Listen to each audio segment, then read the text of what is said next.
এশকে আহলে বাইত রাসূল, আদবে আহলে বাইত রাসূল, হুব্বে আহলে বাইত রাসূল সাল্লাল্লাহু আলাইহি ওয়াসাল্লাম রাদিয়াল্লাহু তাআলা আনহুম জামিআ।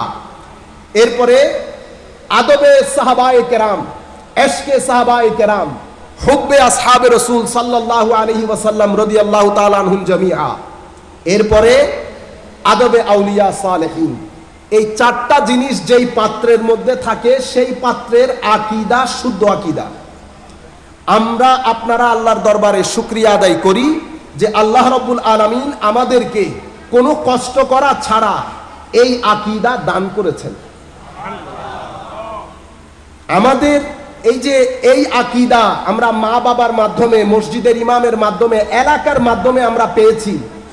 সেই কারণে আমরা ঘরে বসে থাকলে চলবে না।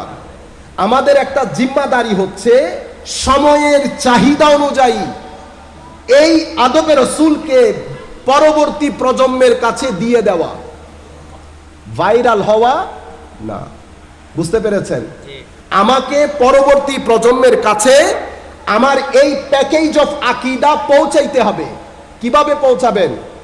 গালি দিয়ে, বড় কথা বলে, কাফের বলে, ধাক্কা দিয়ে না। সময় পরিবর্তন হয়েছে। আমি আমারটা আপনাকে খাওয়াবো, সেই জন্য যদি আপনাকে ঘরে এনে কোরমা পোলাও খাওয়াইতে হয়, আমি খাওয়াতে প্রস্তুত থাকতে হবে। আমার সর্বোচ্চ ত্যাগ স্বীকার করতে হবে। দুটি জিনিসের মাধ্যমে আমি আমার বিষয়টা আপনাকে আমি পৌঁছাবো।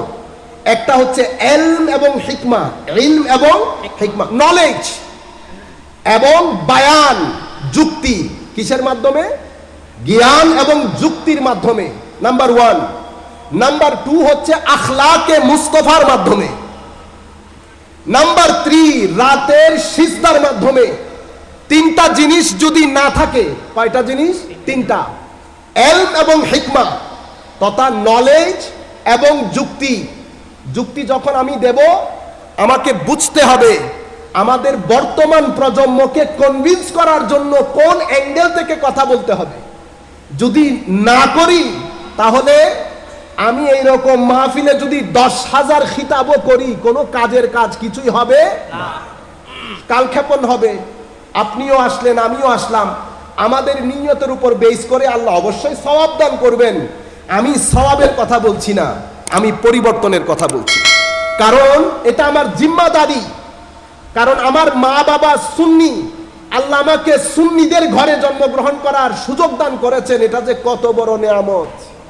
মানুষ যে কি পরিমাণ দুঃখের মধ্যে থাকে, যেই পরিবারের এক ভাই অন্য আকীদাতে চলে গেছে, বাবা অন্য আকীদার, ঈদে মিলাদুন্নবী চলে যায়, ঘরের মধ্যে কোনো খবর নাই।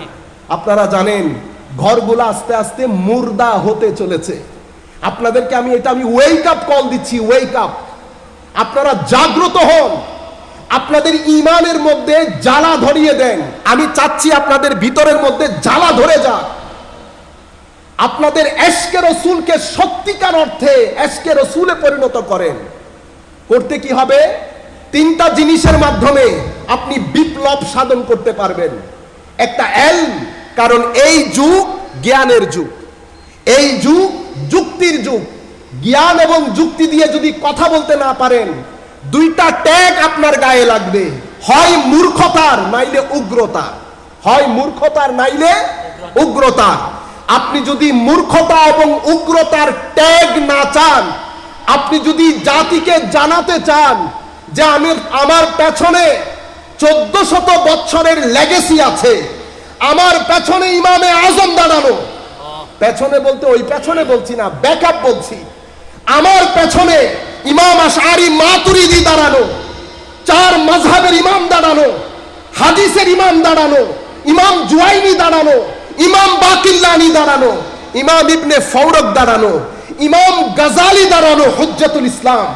আমার 1-2 দিনের হিস্ট্রি না, 1400 বছরের লাইনা।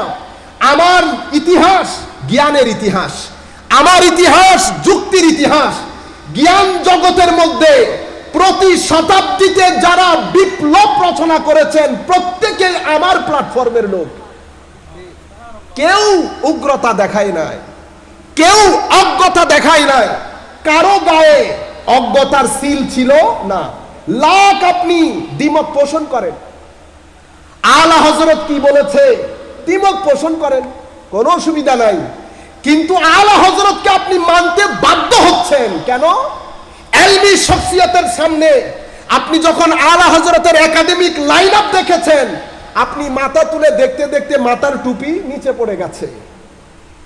হুজুর সৈয়দি শেখুল ইসলাম এই যুগের মধ্যে আপনি ইলমের ইতিহাস যখন দেখেছেন, পুরো সমস্ত প্ল্যাটফর্মের লোক এসে বসে থাকে। কিসের কারণে? নলেজের কারণে। এর পরবর্তীতে আরেকটা জিনিস যেটা আমাদের সোসাইটি থেকে চলে যাচ্ছে, সিজদা। সিজদা সিজদা ছাড়া যদি কোনো কিছু সম্ভব হতো, সাহাবায়ে কেরাম করতে পারতেন না? এই সাহাবীরা সারা দিন যুদ্ধের ময়দানে নবী করিম সাল্লাল্লাহু আলাইহি ওয়াসাল্লামের সাথে দিন রাত এক করে দিয়েছে। বিয়ে করে এখন বের হয়েছে, বিয়ে করে নবী পাক সাল্লাল্লাহু আলাইহি ওয়াসাল্লাম যুদ্ধের ডাক দিয়েছেন, বা আমার নবী কোন কাজে ডাক দিয়েছেন, সব কিছু ছেড়ে সাহাবায়ে কেরাম রাত দিন নবীর সাথে। রাতে সাহাবায়ে কেরাম কি ঘুমিয়েছিলেন? ঘুমান নাই। সাহাবায়ে কেরাম রাত দিন বিছানা কোথায় ছিলেন? সিজদার মধ্যে। যদি সিজদা ছাড়া শুধু স্ট্রাগল দিয়ে সম্ভব হতো, তো সাহাবায়ে কেরামের সাথে নবী দো জাহান উপস্থিত, হাতের ইশারায় চন্দ্র দ্বিখণ্ডিত হয়ে যায়, ইশারা করলে অস্তমিত সূর্য আবার উদয় হয়। এমন রাসূল যদি চাইতেন তো সিজদা ছাড়া সম্ভব হতো না। কেন করেছেন? উম্মতকে বলার জন্য। আমরা আবার জাগ্রত হই। আমরা ইউথ যারা আছি, আমরা যারা ইয়াংস্টার্স আছি, আপনাদের দেখলে অন্তর খুশি হয়, কিন্তু আমরা আমাদের কর্মপন্থা ঠিক করি। আমাদের কর্মপন্থা ঠিক আছে কিনা? আমাদের প্ল্যাটফর্মের মধ্যে ইমাম গাজালি, যাকে জামানা হুজ্জাতুল ইসলাম বলে, কি বলে? হুজ্জাতুল ইসলাম। আমার প্ল্যাটফর্মের মধ্যে ইমাম বাকিল্লানি হুজ্জাতুস সুন্নাহ বলে ওনাকে। আমার প্ল্যাটফর্মের মধ্যে ইমাম জুয়াইনি। 1400 বছরের লেগেসি আমার, কিন্তু আজকে মানুষ মনে করছে আমি মূর্খ। কেন? কারণ আমি সময়ের চাহিদা মিটাইতে পারছি না। সময়ের চাহিদা যিনি মিটাইতে পারবেন না, উনি মার্কেট থেকে বাদ পড়ে যাবে। নোকিয়া ফোন আছে না, আমি বারবার বলি, কোথায় গেছে নোকিয়া ফোন? বাজারে আছে? বাজারে আছে, মানুষ ইউজ করে না, আইফোন ইউজ করে। কেন? মার্কেটের চাহিদা ফুলফিল করতে পারে নাই। এটা আমার ওয়েক আপ কল আপনাদেরকে দিলাম। আপনারা এটা ধারণ করবেন, আপনারা বাসায় গিয়ে চিন্তা করবেন। আল্লাহর ইজ্জতের কসম করে বলছি, দুনিয়াতেও সম্মানিত হবেন, কবরেও সম্মানিত হবেন, আখিরাতেও সম্মানিত হবেন। আপনাদেরকে রিজিকের চিন্তা করতে হবে না। সিজদা আপনি করেন, রাজ্জাক রিজিকের ব্যবস্থা গায়েবের খাজানা থেকে করবে। আমার আল্লাহর ওয়াদা, ওমান ইয়াত্তাকিল্লাহ ইয়াজআল লাহু মাখরাজা। তাকওয়া আপনি ইখতিয়ার করবেন, লাখ মানুষ ফিতনার মধ্যে ঘুরবে, আপনার ফিতনা আপনার গায়ে টাচ করতে পারবে না। আল্লাহ একটা সেফ ওয়ে আউট দিয়ে দেবেন আপনাকে। আল্লাহ আরো কি বলেছেন? ওয়ামান ইয়াত্তাকিল্লাহ ফাহুয়া হাসবুহ। যেই ব্যক্তি আল্লাহর উপর তাকওয়া ইখতিয়ার করে, যেই ব্যক্তি রাতে সিজদা দেয়, আল্লাহই তার জন্য যথেষ্ট। আল্লাহ রাব্বুল আলামিন তার জন্য যথেষ্ট।